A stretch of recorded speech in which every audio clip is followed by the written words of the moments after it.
My free hit chip is active going into game week 29, and after a few fantastic game weeks, it's time to get myself in the top 50k. So I'll be revealing my free hit draft as well as some brilliant differentials for your teams. As always, make sure to drop a like, aim for 300 on this video, and as always, make sure you do smash the subscribe button. And enough waffling, let's get into today's video. So first off, we need to take a look back at double game week 28 because that was eventful to say the least. Ended up being a big green arrow for my team, 67 points, and I went from 97k to 70,000, or about 70,100, but it always sounds better saying 70,000. Really happy with the team. However, it could have been so much better. Areola, I just give up with clean sheets whenever I start him in my team. Zabanne being the one transfer in the place of Ake, delivering with that goal. I feel sorry for anybody else that went for the likes of Kirkes.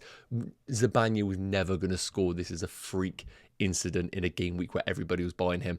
Double Arsenal clean sheet felt like it was going to be the one, but lo and behold, Ramsdale clanger cost us big points. Moving into the midfield, Son with that 17-pointer and Cole Palmer just carrying the team this game week. Disappointing from Foden and Saka, and of course in the front line, Solanke finally getting his goal in the double game week to pay back those that captained and triple captained him.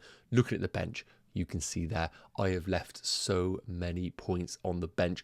Pedro Porro with that 7-pointer. Not as disappointed with that one. I never planned on starting him. But Garnacho, I planned on bringing him in instead of Phil Foden, but the ownership of Foden was just too much for me to start him ahead of Garnacho. So of course, I benched Garnacho and he ended up turning into prime Cristiano Ronaldo. But look, 67 points, a fantastic green arrow, and the free hit is now active. Now, to remind you, these are the fixtures right now going into blank game week 29, and it's safe to say they are woeful fixtures. But for a team like mine who have literally nobody available, I had to play the free hits. So looking at the games, I see no clean sheet in any of these fixtures. So it's all about trying to pick the best options and then a few differentials alongside it. And we're going to touch on those now alongside my draft. Now, if you caught my previous videos, I discussed about the players that are absolutely essential for your free hit drafts, and I will come back onto those later on if you haven't already watched that video. But Elanga versus Gibbs-White is the first big decision that I think we need to make for our teams. Whether you plan on starting them or having them on your bench, I do feel like one of these are going to be the big scorers this game week against a Luton team who just looks so fragile at the back. Even with a 3-0 lead against Bournemouth, they ended up conceding 4. So they just do not have the tools available to be able to see out games. And I do think Nottingham Forest equally have the players available to really hurt them, whether it be in counter-attack situations or getting around that defence of Luton, especially with all the injuries that they currently do have. And I think Elanga and Gibbs-White are the pick of the bunch from Nottingham Forest. Now, first up, the heat maps. Elanga looks fantastic in this heat map. You can see it on the far end there. Of course, being a wide man in this team and getting plenty of penalty box area touches, plenty more than that of Gibbs-White. However, Gibbs-White, of course, is on set pieces, and we do expect him to be on penalties as long as Chris Wood doesn't step up and take him away from him. So that is a big factor that we need to consider against one another. And I'm also going to put up the underlying numbers for both players. And you can see Elanga is just by far and away the better attacking assets. Now, the big issue with Elanga, of course, is the minutes. I thought he was pretty locked into this Forest team, but then he was benched in game week 28, which has put a few question marks about him. But you can see, based on per 90 minutes when he's on the field for Forest, he is a better option than Gibbs-White. 0.29 XG compared to Gibbs-White's is 0.17. And of course, Gibbs-White has penalties on top of that. So his XG non-pen is actually less than that. Also, in terms of expected assists, he is better than that of Gibbs-White. So if I had certainties that Elanga was going to start, I think I would go for him. Sometimes when you're free hitting, as long as you get the essentials, you don't mind if you take a punt here and there. And I do think Anthony Elanga is the man for that. I just need a few reassurances, whether it be in a press conference or not, just to give me some validation that he is going to get the game time. Otherwise, I do think if we're worried about the time, Gibbs-White is a good option. Just look at the numbers. I don't feel that excited about bringing him into any sort of free hit draft, but let me know who you'd pick in the comments section. For me, Elanga is the one. Now, the other big deliberation that I think a lot of FPL managers are having when they're picking their midfielders is which West Ham midfielder to go for. Now, spoiler alert, Jarrod Bowen is one of those essentials, so he is the first West Ham midfielder. But the big question mark is, do we double up on them? And if we do, who is the second option? And similar to the situation we have with Gibbs-White versus Elanga, we have Kudus versus Paqueta.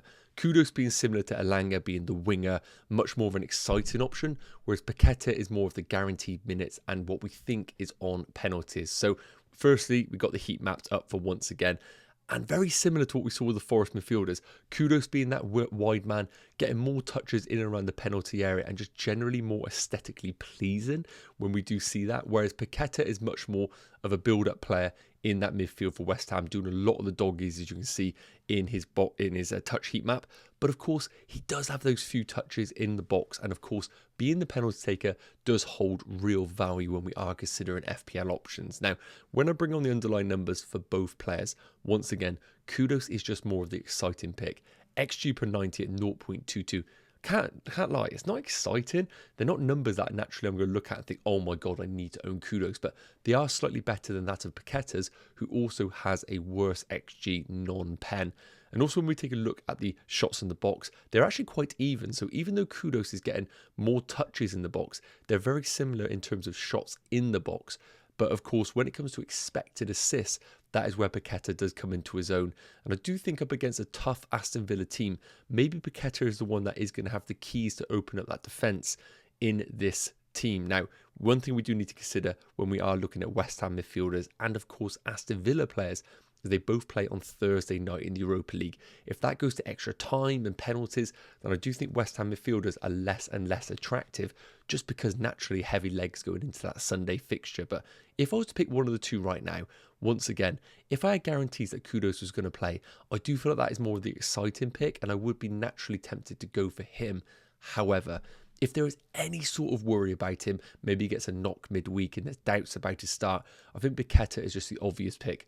On penalties, underlying numbers are not amazing, but I do think he is a chance creator in this West Ham team. And when he does well, West Ham usually do well. So I'm going to say Kudus, but on the premise that we get guaranteed minutes confirmed by David Moyes. Okay, so moving into my current Game Week 29 free hit draft, and we've got the goalkeeper and defenders alongside the bench. So I'm currently leaning towards the double Brentford defence of Flecken and Reguilon.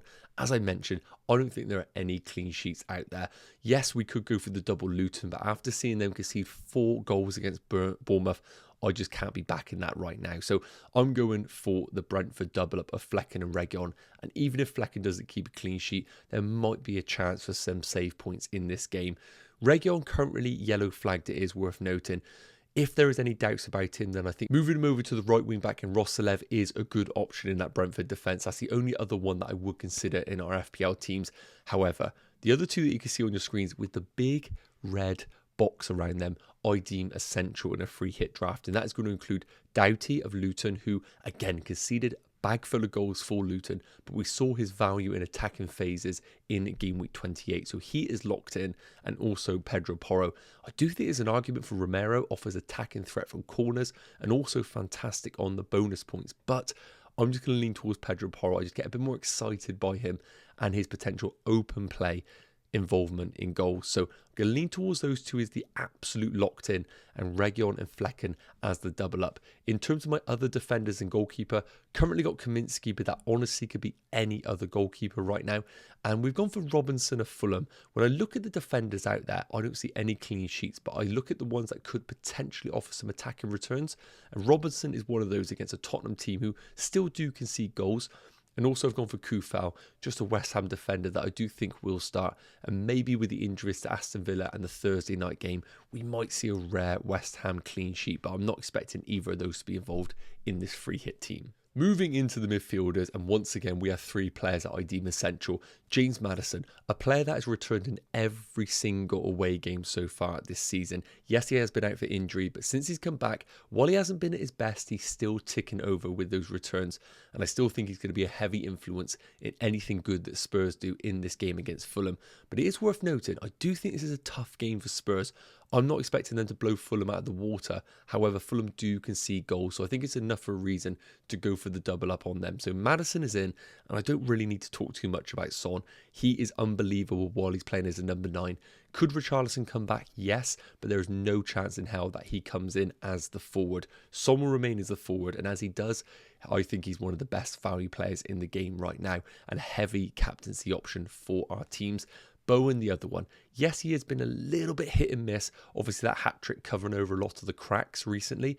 But while they have a home game against Aston Villa team who have a high line, I always want the player that's going to stretch the game. And I do think Jarrod Bowen is the man for that. So again, we'll monitor Thursday, see if anything happens. And if it doesn't, he is locked into this free hit draft. And as you can see, the ones that aren't in boxes really are up for debate. And we had that analysis earlier.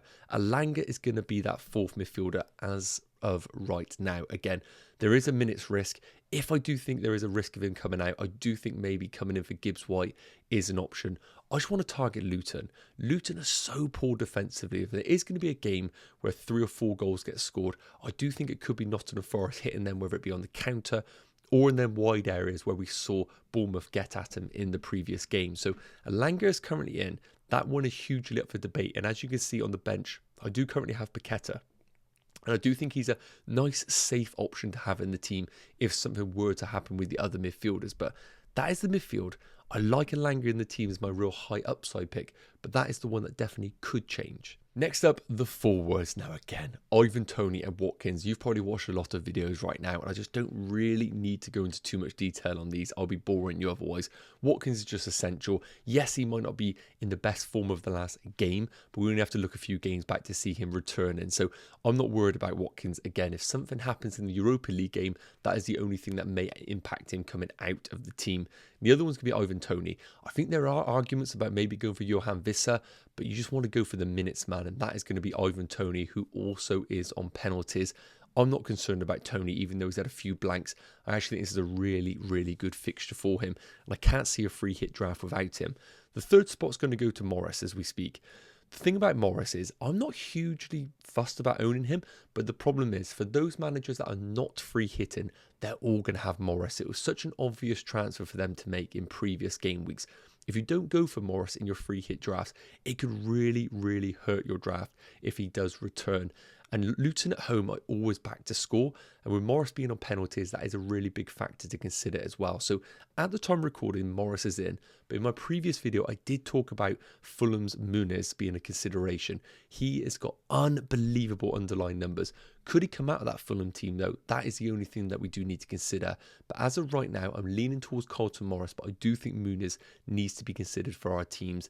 And I think looking at the draft, this is pretty close to how we're going to lock in. The 3 spots open field, obviously that are not essential, can be rotated, but realistically, I think we're going to be very close to this come that game week 29 deadline. Now, in terms of captaincy, this may be where we win or lose the free hit draft because I think there are good options available. Some might go brave and go for Jarrod Bowen, Son, Toney, Watkins. Those are the 4 that I really think are going to be up for debate. You could go for a differential in James Maddison, but I just don't really see why you'd pick him over Son. So at the time recording, I'm going for Son.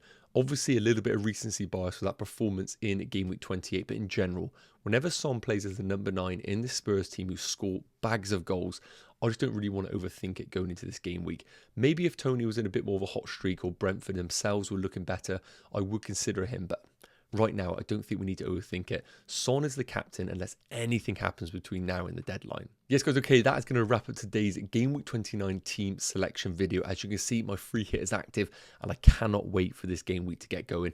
I do think a lot of people saying the free hit isn't value this week don't really consider the amount of points hits that are going to be taken, so I am quite excited. Let me know your thoughts in the comments, and of course, if you have any questions, please do fire them off. I'll make sure to answer them between now and the deadline.